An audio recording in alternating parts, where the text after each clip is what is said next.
this series. This is, I think, the fourth one, looking at the 7 deadly sins, or the 7 capital vices, which would be a better name for it. And if you're visiting today with us, every week we have visitors, you might go, yikes, why would we come to a church that focuses on this and does a whole series looking at sin? The reality is we're not, in a sense. We are, but the purpose is not to focus on sin, look at sin, figure that out. The focus is always to look at the virtues. The 7 deadly sins, as they're known historically, or the 7 capital vices, they bubbled up, they became a reality in the church, not because the church was trying to figure these things out, but because they were trying to figure out virtue. How do we live a good life? And they came up with lists, some of them, most of them, right out of the Bible. Love, faith, hope, and love were seen as the capital virtues. We're going to live those out. But there are others. Kindness, gentleness, meekness, humility, self-control, these virtues. And as the church tried to run after those, to live those, it rightly, naturally asked, well, what are the things in our lives that are preventing those things from bubbling up and blossoming? Why don't those things, those good qualities, take on more of a shape in our lives? Why is it so hard to demonstrate faith, hope, love, patience, kindness?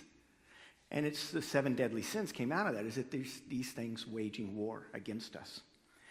Now, I suspect that you, like me, like I think everybody, you want to have a good life, right? You want to be a moral person. I mean, it's rare. I was thinking about it all week and trying to remember somebody that I could say that truly didn't want a good life or a moral life. And I can't think of anybody through all the years of ministering. I can think of many people who acted like they didn't, or were taking courses and directions and decisions that were not making that likely. But everybody wants a good life. Everybody wants to be thought of by the people around them as a good person, moral and kind, upright, respectable. In January, we did a memorial service for Dick Power. Yesterday, we did one for a woman, Nancy Kunzley, been part of the church for a long time. In a couple weeks, we're doing a service for Jim Cowan. And in the last 2, and I know it'll be true for Jim, as I stood up here and spoke, it was so easy to go on and on and on with Dick or Nancy talking about the good in their lives, the quality and character of person that they are and were. We could just go on. And it's going to be the same with Jim Cowan. And he was a remarkable man, a good man. And we want to have that time in our lives, or at the end of our lives, that when people stand up and share what they remember of us, that it's filled with good, genuinely good. They're not making stuff up. They're not lying. They're not twisting. They're genuinely talking about qualities. And if the service could go on for 4 hours, it'd still be enough to say, we want to be that kind of person. But I find in my life, and I think the church has found in its corporate life and all of individual lives within it, that it's a lot easier to say I want to be a good person than to be one. It's a lot easier to say I just want to be a kind and gentle, magnanimous, giving, gracious person than to pull it off. And there's stuff that's just waging war inside of us. Why is it that I can't be the person I want to be? If you've ever tried it, you say, I'm never going to be selfish again. I'm never going to say an evil word. I want to have nothing but good and positive thoughts. I will never have a negative thought, and a negative thing or cruel thing will never come out of my lips. I will it. I decree it. Well, good luck with that, right? I mean, we all kind of try to do that, and it just doesn't work as well as we'd like. And why? Well, the church has come up with this idea that there's within us these characteristics that are influencing us. We looked when we began the series at the words, the Hebrew word and the Greek word for sin, and they both have the same root meaning, chata and harmatia. And they mean to miss the target. They're both archery terms, that you shoot an arrow at a target and you have an intention to hit the bullseye and the arrow goes veering off somewhere. And sin simply means it goes back in the root, is that our lives miss the mark. God created you to hit a target and it goes off the mark. And why? Well, to look at sin and to see what it does to the arrow of our lives is helpful. It allows us to understand not only how we might be better people, but what it is that's preventing us from being good people. So we're looking at the so-called 7 deadly sins, or again, it's better to call them capital vices. Pride is at the root of it all. It's the trunk and the roots of it all. And then the 7 grow from that: sloth, vainglory, anger, envy, avarice, or greed, gluttony, and lust. They all grow from the root and the trunk of pride, the consuming focus of self, that my interest, my needs, my desires will take premier over anything else. And all of that I am comes out of them. Now, you might look at that. Today we're looking at anger, and you might think, anger, and especially you look at some of the others like gluttony.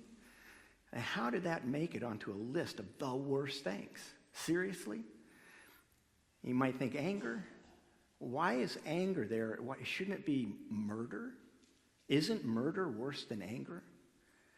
But the important thing to understand is when the church was wrestling with this through hundreds and hundreds of years, they weren't trying to figure out what's the worst thing you could do. They were saying, what is the inside of us that's controlling all that we do? So if you think about it, it's really a capital vice is not so much a thing we do as the character traits that we bear. These are deep pools within from which our deeds, our words, and thought naturally spring. They're deep pools inside of us. And it's out of these pools everything springs. So you think of anger. Anger is not worse than murder, but it's the place that murder comes out of. It's rage, it's anger. Most murders happen at spur of the moment. They're not planned. It's just an instant fit of rage. And it's the same thing sitting down there that Jesus says that when you look at your brother and say, you idiot, it's the same seed sitting down there.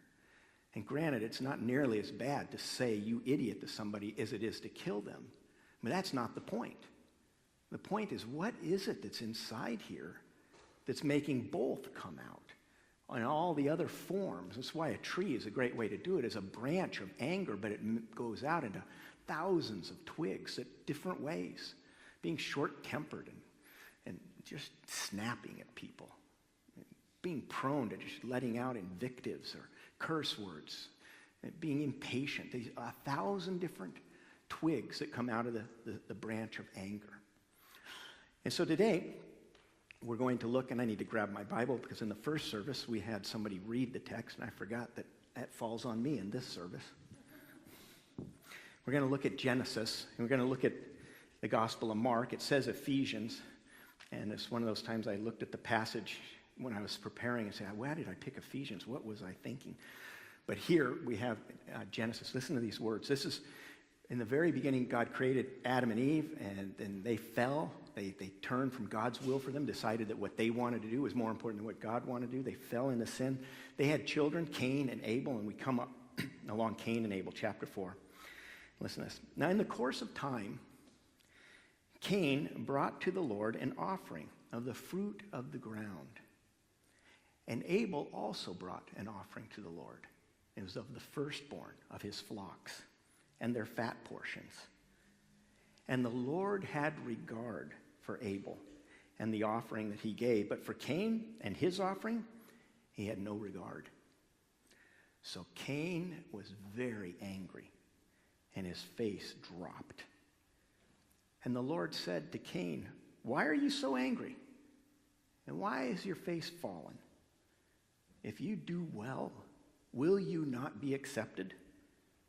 And if you do not do well, sin is crouching at the door, and its desire is for you, but you must rule over it. Then Cain spoke to his brother Abel. And when they were out in a field, Cain rose up against his brother Abel and killed him. And the Lord said to Cain, where is Abel, your brother? And Cain said, I don't know. Am I my brother's keeper? And the Lord said to him, what have you done? The voice of your brother's blood is crying out to me from the ground. The word of the Lord. Thanks be to God. This great story, this ancient story of just tragedy. It's what's called fratricide, the killing of a brother. Homicide is the killing of someone like you, the same as you, another person, in other words. Regicide, R-E-G, is the killing of a king Fratricide is the killing of the brother, and this is where it comes from. Cain killing Abel. And it says that the two offerings were made. It's important. Nobody knows why God looked on Abel's sacrifice as positive, as good, and he wouldn't look at Cain's. Some have made these conjectures. Well, one was for fruit of the field and one was an animal, but that's not true because both in the Bible are acceptable. And that wasn't the issue. It probably had something to do with Abel's heart being right, noble, good, and something being off in Cain's heart. And it seems like a fair way to look at it with how Cain responds in all of this. So when the Lord didn't receive Cain's offering, it says that Cain was angry. The Hebrew word, which we'll see in a minute, chahar, it means red hot, literally. It literally means he burned. And we use that phrase today for anger. He just burned with anger. Same mindset. He burned. He was red hot and his face fell. It dropped. And God, the Lord says to him, Cain, why are you so angry? And why is your face dropped? If you do well, will you not be accepted? And if you do not do well, and this is where it gets very scary, sin is crouching at the door.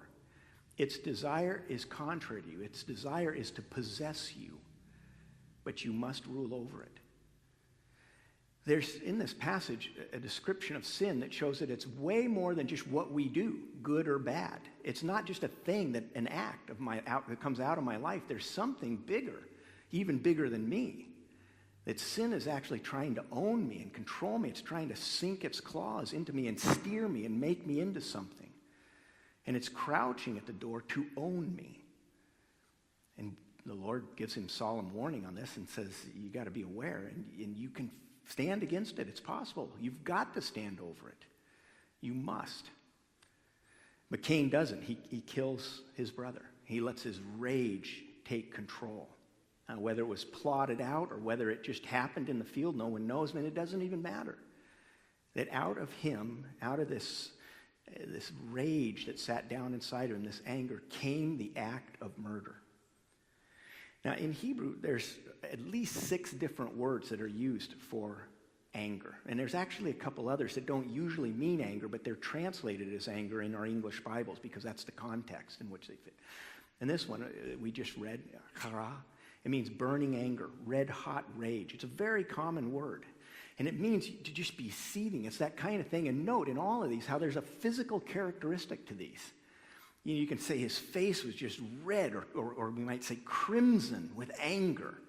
Anger manifests in our lives. Envy, you don't quite see it as visibly. Sloth, you might see that visibly as you're just watching on the couch and with the remote in your hand, but anger, it's a physical thing, and it means to burn red hot and visible. Another word, and this is a very common word, af, arguably the most common word for anger. But intriguingly, af means nose, literally. Most of the time that you see af in the Bible, it's not talking about anger, it's talking about nose. But when it's talking about anger, it's that kind of nose. It's literally he's snorting with anger. And you can think of like a bull. He's so mad, he's snorting. It's a snortful kind of anger, huffy of nose is literally what it means. And you can think, again, look at the physical characteristic. You can turn red hot with anger. You can literally just be breathing fast and breathing hard, snorting like a bull. You're so upset, it manifests out, it comes out. And this is the most common word in Hebrew.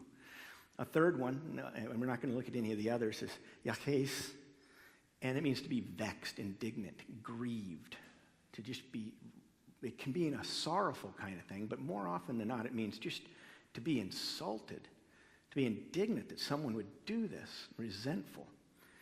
Now, all of these words, as I've said, they have a physical manifestation, but it's also important to understand and to see that whenever it comes with anger, is there's always a relational element.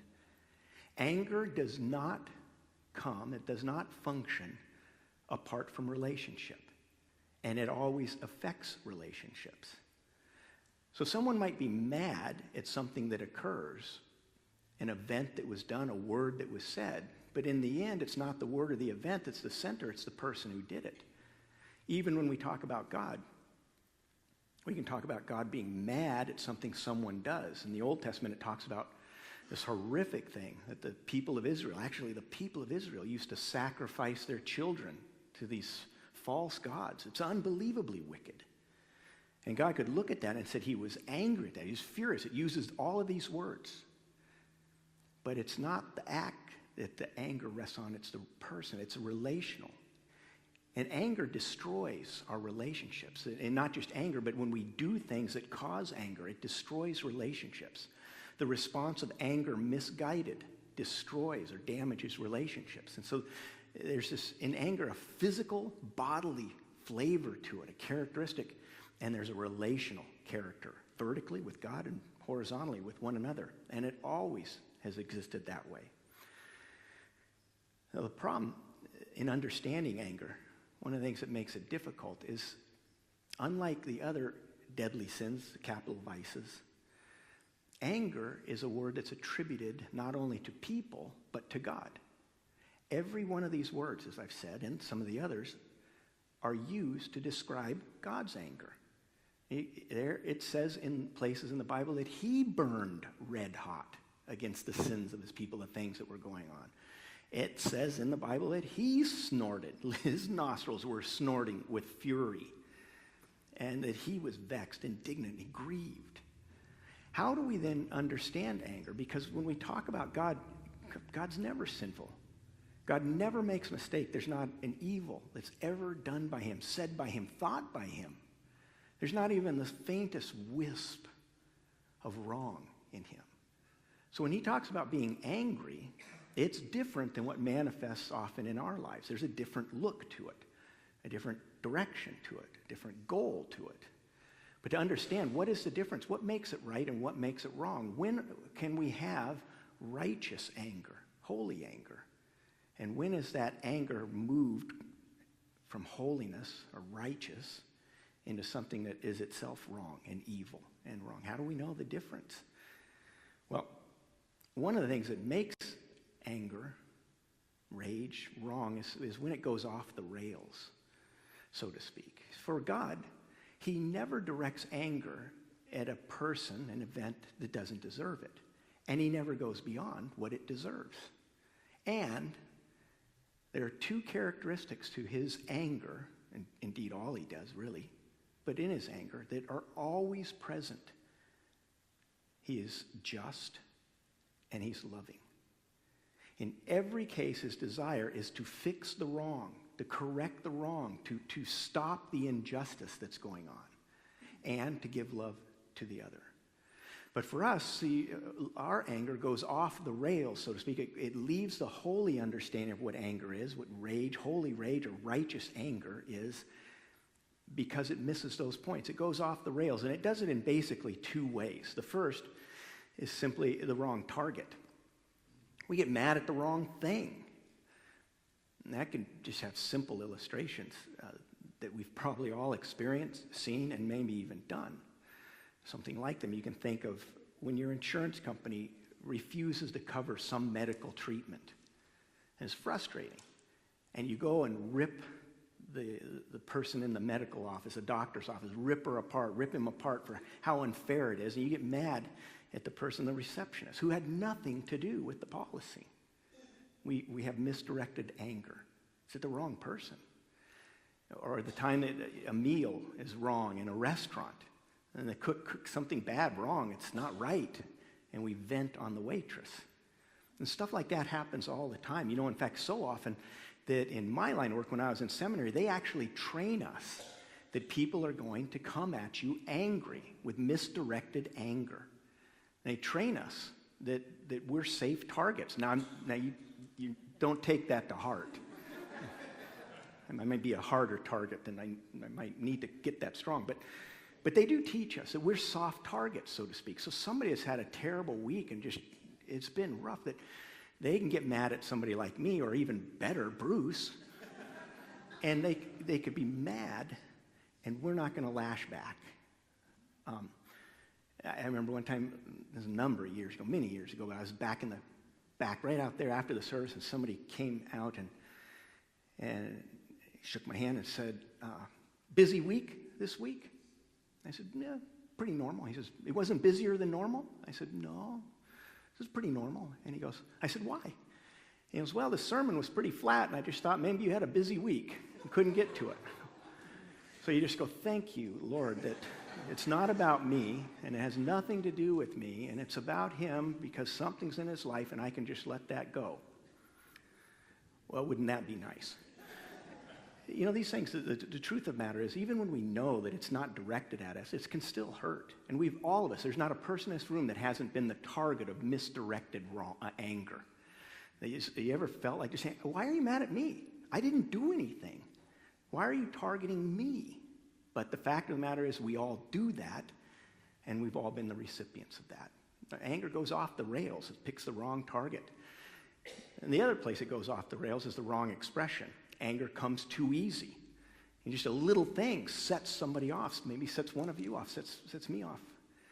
And the word in that is you can say you're overreacting, or even maybe better for the second one. It comes far too strong. You're overreacting. Is it really worth this kind of upset? Is it really worth you getting that vexed over this event? But the fact of the matter is we become angry just too easy, and we become angry. Our anger is far too strong, and often it lasts way too long. You can think, I remember that event 20 years ago. It really hurt. I am still mad. And you think then about the classic hymn that Disney did, is let it go. Let it go. It's just not worth hanging on, but we do. Why is it that we're so good that wrongs that are done to us are like Velcro, and they just attach, and we keep bringing these things up? Anger is a very weird thing. I want to read you a definition. This is from a book called Wishful Thinking, a Theological ABC by Frederick Buechner.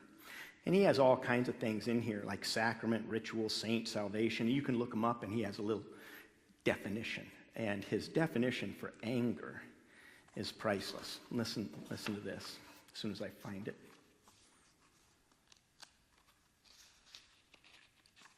I had it all marked in the first service. All right. Of the 7 deadly sins, anger is probably the most fun.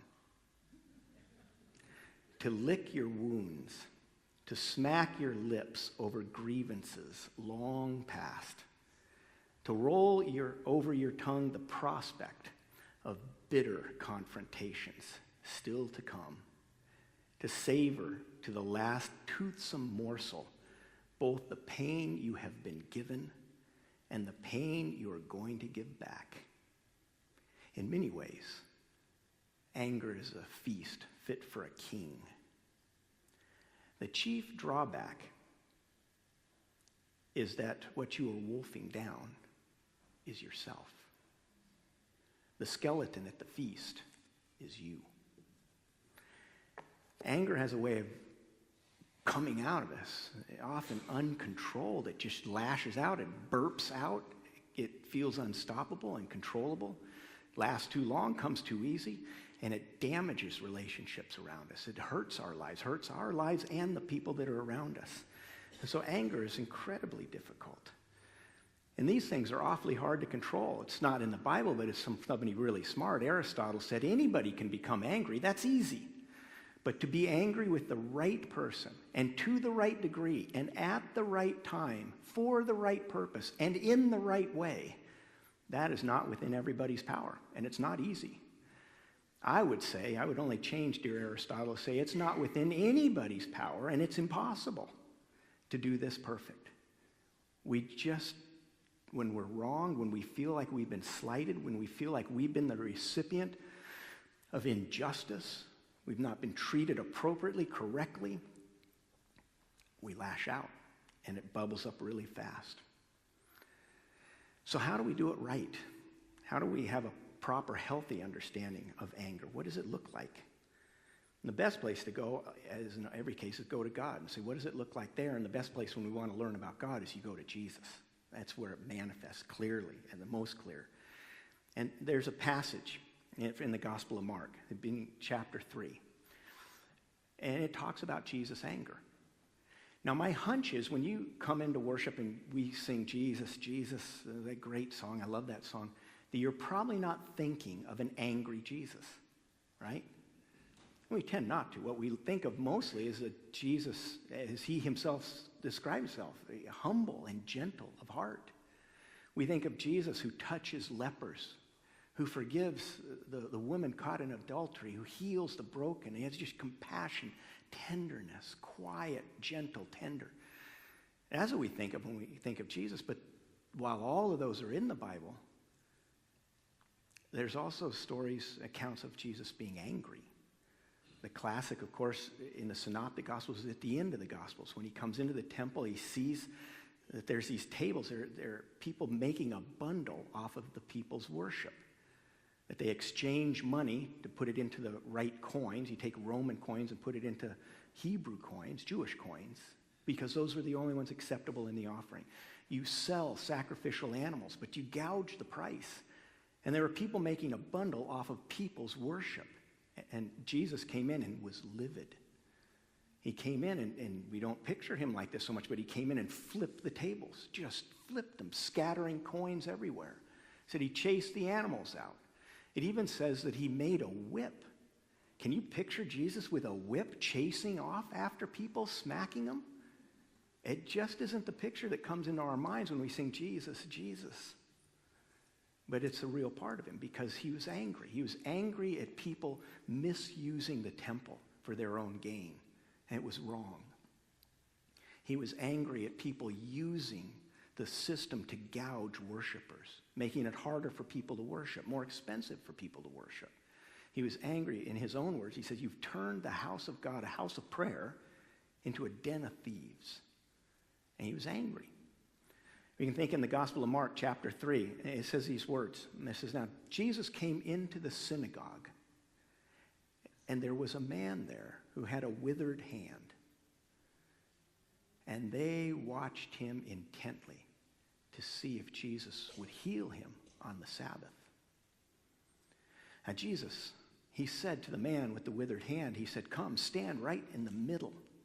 And then he turned to the people and he said, "Is it right, lawful, to do good on the Sabbath or to do evil? To save a life or to take one?" But they remained absolutely silent. And Jesus became angry. He was grieved at the hardness of their hearts.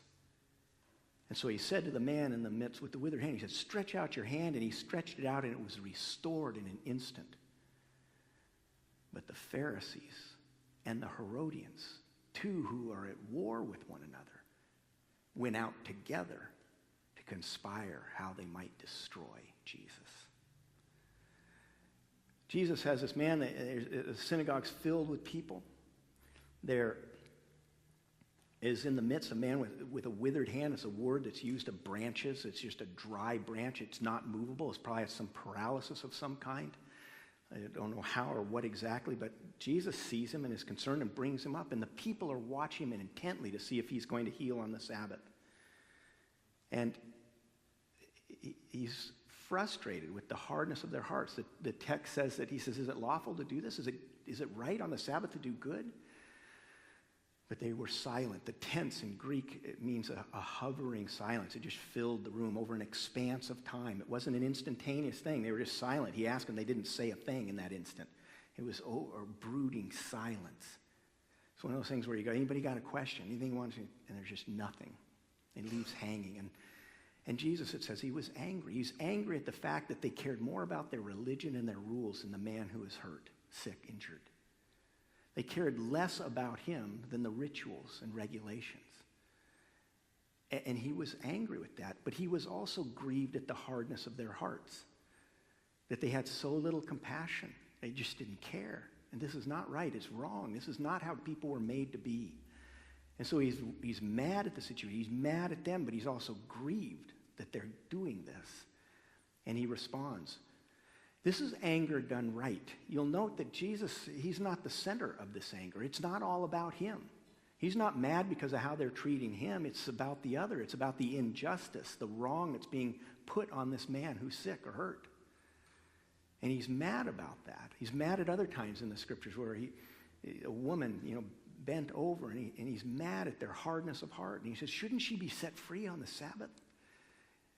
And here he's angry, and his response is not to lash out at them. He doesn't go walking up to the Pharisees or the Herodians and punch them. He doesn't kick them out, even with a whip. He heals the man. And one of the things that makes anger righteous, what's holy anger that God has, is it never goes beyond what it should. It never tears apart and eviscerates. It deals with the wrongness of the situation and restores it. And it doesn't go a step beyond. And it's always saturated with righteousness and justice and love. There is in this account not only a love for the man whose hand was hurt, a desire that his life would be whole. There is love for the Pharisees and the Herodians who are scrutinizing him. Jesus grieves that their lives are messed up. He's mad at that, but he's grieved also. In holy anger, it should always have a sense of grief that something like this is happening. It's tragic. It's sad. We have to understand when we talk about God's anger that the characteristic that began with Bruce doing the call to worship, and different words like this, same idea, this one in Exodus 34. The Lord passed in front of Moses calling out, Yahweh, the Lord, the God of compassion and mercy. I am slow to anger and filled with unfailing love and faithfulness. Over and over and over in the Bible, it says things like slow to anger, full of compassion, quick to give mercy. Over and over. This is the characteristic of God. For anybody that sees God as just sitting on a throne, just with a lightning bolt, just yearning for the chance to throw it at us, is a misunderstanding of who God is. It's not him. He's very slow to anger. He does get angry, but it's always just. It's always restorative. It's always has love in mind.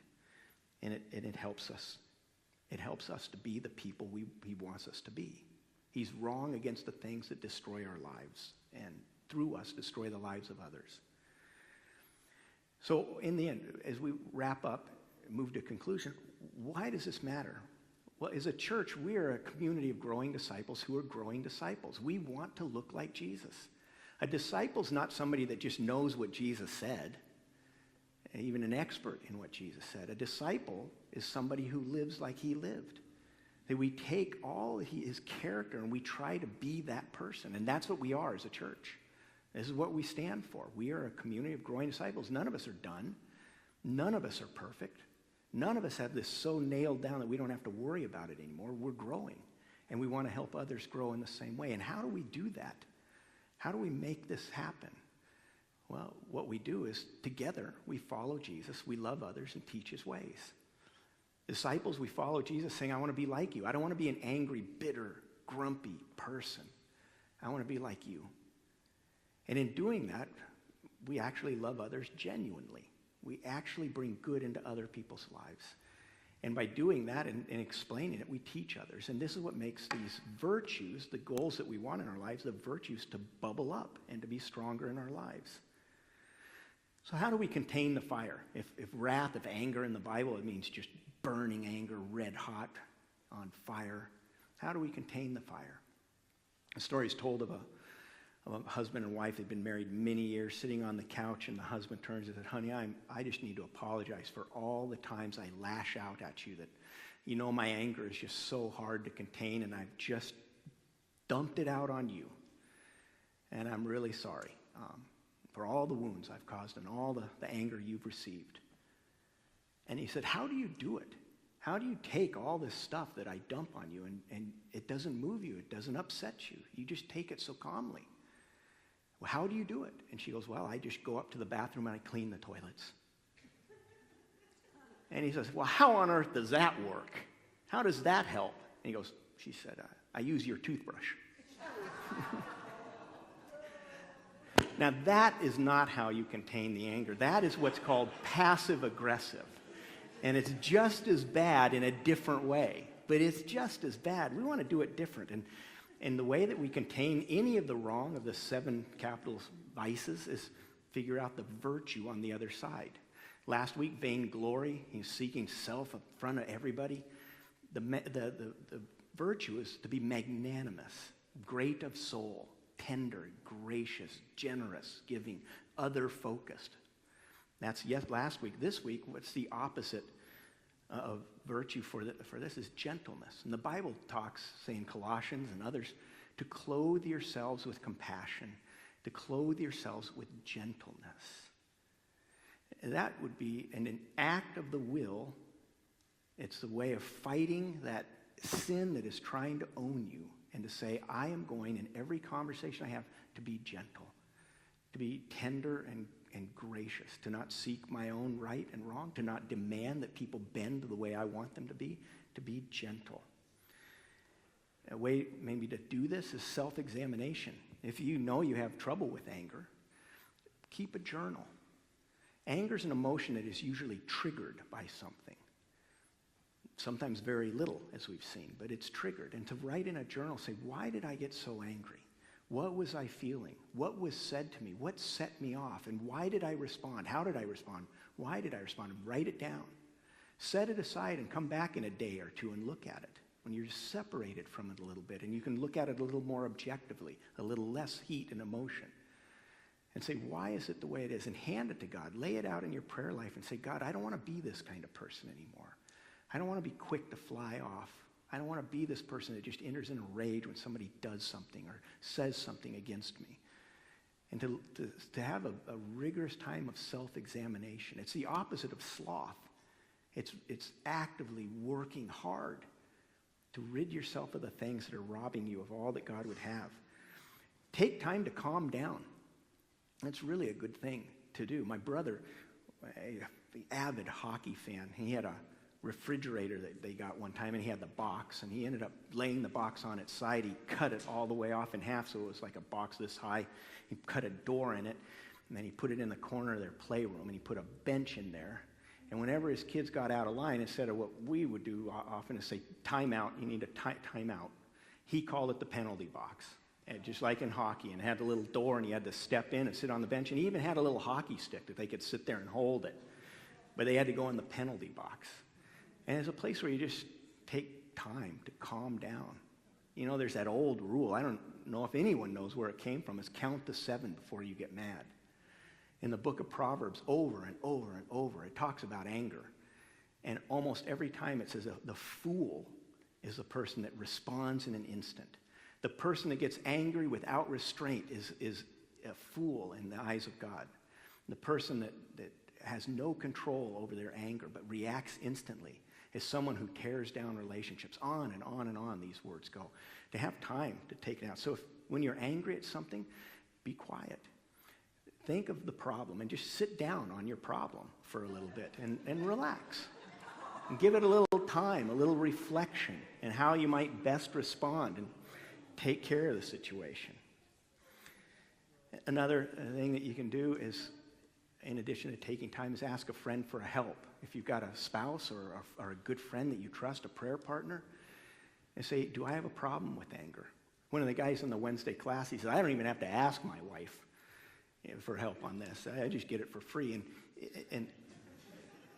But nevertheless, ask a friend for help. There's a really good friend of mine, one of my best friends, and he's a pastor buddy. He's got red hair, and he could get mad. He gets so mad sometimes, and especially when we were working on denominational issues back in the PCUSA days. And we often met in gatherings and meetings to try and bring renewal to the denomination.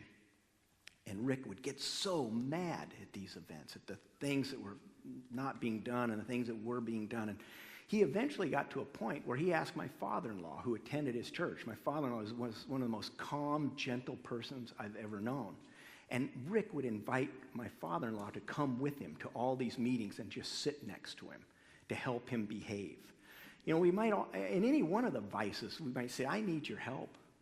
In the body of Christ, as we're disciples growing together, I need your help so that I'm not angry or not envious or not slothful. I need your help to be a better person. And that's what the body does. Ask somebody to help you. And finally, this is a tough one, surrender. And it goes two ways. One sounds easier, but it's really harder, and that's to surrender to God. And to say, I'm not going to play God in my life. I'm not going to any longer be the one that decides what's right and wrong, that I'm going to be the one that's going to fix this situation. Only you can do that, God. I surrender. And I'm not going to respond back. It's kind of like turning the other cheek in a lot of different situations. When the person says something cruel to you, something mean, you just surrender it. Let it go. Let it go. When I was in my last church, we had a horrifically hard time when the senior pastor had a sexual immorality thing, and it was just horrific. And there was a lot of misunderstanding, and there were a lot of cruel things said to our session, who was trying to steer the church through this, and people that didn't understand. And we took on as a goal in that we would never say a single negative word back. We would not defend ourselves. We would not fight. We would not say anything cruel. And it was very hard when people were saying hard things to us, and why is this happening, or why aren't you doing this? It was very hard. We used as our model in the book of Samuel when King Saul would throw a spear at David and wanted to kill him. But never once did David pull the spear out of the wall and throw it back. Not once. And we made that to be our rule. We made it to be our rule, like it says in 1 Peter, that Jesus was a lamb silent before its shears. He didn't lash out. And we agreed that it would be better for us to just take the hits and to not defend ourselves and not fight and not argue and not get mad, but just do what was the right thing and surrender. And it's hard to do that. But the best calm that comes is by letting God be God. And it means even surrendering to the person and say, I'm not going to respond, even if they deserve it. The issue is not whether they deserve it, it's whether you get to call the shots of what they deserve and how they get it. And to surrender that and say, that's not my job, it's God's job. I'm not going to do that. Anger, like all of the capital vices, is something that can be fought. It does not need to control you.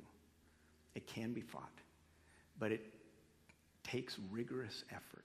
It's like all of them. We have to set sloth aside and say, God, I will do the sweaty, painful spiritual labor to become a person that's no longer controlled by anger. And to ask God to clothe us with gentleness and to surrender our lives and let him take care of it.